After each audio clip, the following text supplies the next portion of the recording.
Hello दोस्तों, welcome back to my channel IQ के गुरुजी। तो आज का हमारा टॉपिक है मानव दांत यानी ह्यूमन टीथ। आज हम दांत के बारे में पढ़ेंगे जो कि हर एग्जाम में एक या दो प्रश्न पूछे जाते हैं। ठीक है, चलिए अपने टॉपिक को शुरू करते हैं।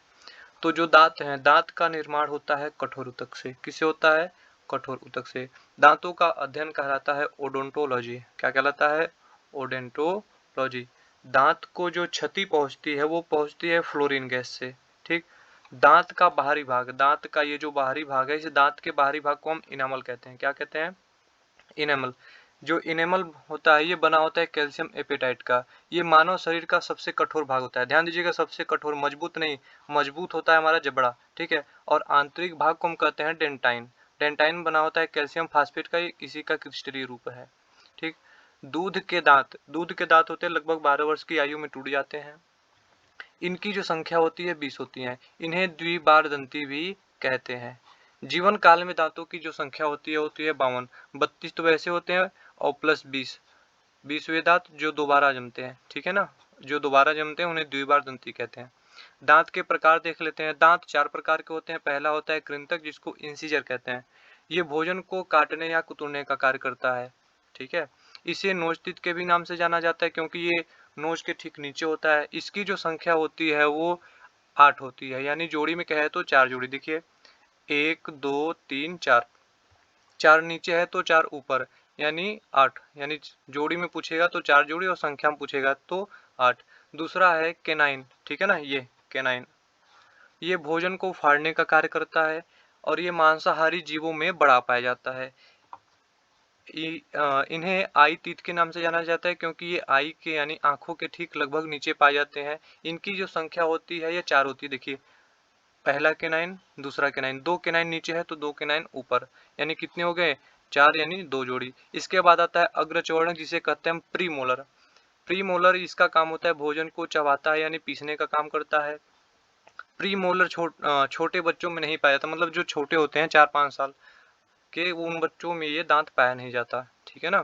इन्हें चिकटीथ के नाम से जानते हैं और इनकी जो संख्या होती है वो 8 होती है। ठीक है ना। तो देखिए, 1 2 3 4, 4 नीचे है तो 4 ऊपर, यानी टोटल इनकी संख्या कितनी है? 8। और ये छोटे बच्चों में नहीं पाया जाता। देखिए, जब छोटे बच्चे हंसेंगे ना तो ये बीच वाला गैप रहेगा। ठीक है, नहीं सामने के दिखेंगे, बीच में गैप रहेगा, फिर पीछे के दांत दिखेंगे। ठीक। इसके बाद लास्ट आता है चौवर्णक, जिसे कहते हैं मोलर। ये भी भोजन को चबाने का कार्य करते हैं। थर्ड मोलर बच्चों में नहीं पाया जाता। ध्यान दीजिएगा, इंपॉर्टेंट है ये। थर्ड मोलर बच्चों में नहीं पाया जाता। मोलर में कौन सा मोलर? Third molar. और प्री मोलर में कोई भी नहीं पाया जाता। ठीक है ना। थर्ड मोलर बच्चों में नहीं पाया जाता। देखिए, ये पहला मोलर, दूसरा, ये थर्ड। ठीक है, थर्ड मोलर, इसको कहते हैं अक्ल की दांत। ये लगभग 22 से 24 की उम्र में आते हैं। इनकी संख्या कितनी होती है? 12। कितनी होती है? 12, यानी 6 जोड़ी। देखिए, 3 इस साइड है और 3 इस साइड, तो कितने हुए? 6।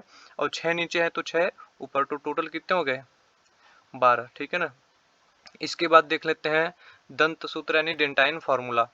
तो डेंटाइन फार्मूला के लिए हम क्या करते हैं? दांत को आधे पर से हम डिवाइड कर देते हैं। दांत के एक हिस्से को आधे से क्या करते हैं? डिवाइड कर देते हैं। तो डिवाइड करेंगे तो पहले हम इंसीजर को लिखेंगे, फिर केनाइन को, फिर प्री मोलर को, मोलर को, यानी कृंतक, रदनक, अग्रचवर्णक और चवर्णक। ठीक है ना। तो वयस्क में देख लेते हैं। अब दांत को हम आधा डिवाइड कर दिए, तो देखिए जो हमारा इंसीजर था ये 4 था, तो आधा कर दिए तो कितना हो गया? 2। तो हम कितना लिख ले? 2। इसके बाद आएगा केनाइन। केनाइन एक साइड पे कितने हैं? 1 है। इसके बाद प्रीमोलर, प्रीमोलर कितना है? 2 एक साइड में है तो कितने हो गए? 2। और मोलर कितने हैं? 3। तो ऊपर हम काउंट करेंगे तो ये 8 हो जाएगा और ये 8। तो 8 और 8 कितने हो गए? 16। 16 एक साइड तो 16 दूसरी साइड भी, तो टोटल कितने हो गए वयस्क में? 32। इसी तरह बच्चों में देख लेते हैं। तो बच्चों में इंसीजर जो है 4 होता है, तो इसको हम डिवाइड कर दिए तो 2 हो गया।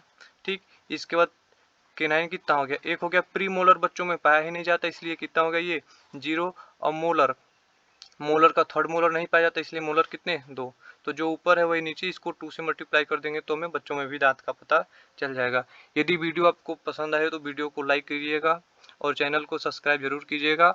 और फ्री वीडियो पाने के लिए डिस्क्रिप्शन में जा करके आप डाउनलोड कर सकते हैं। ठीक है, धन्यवाद।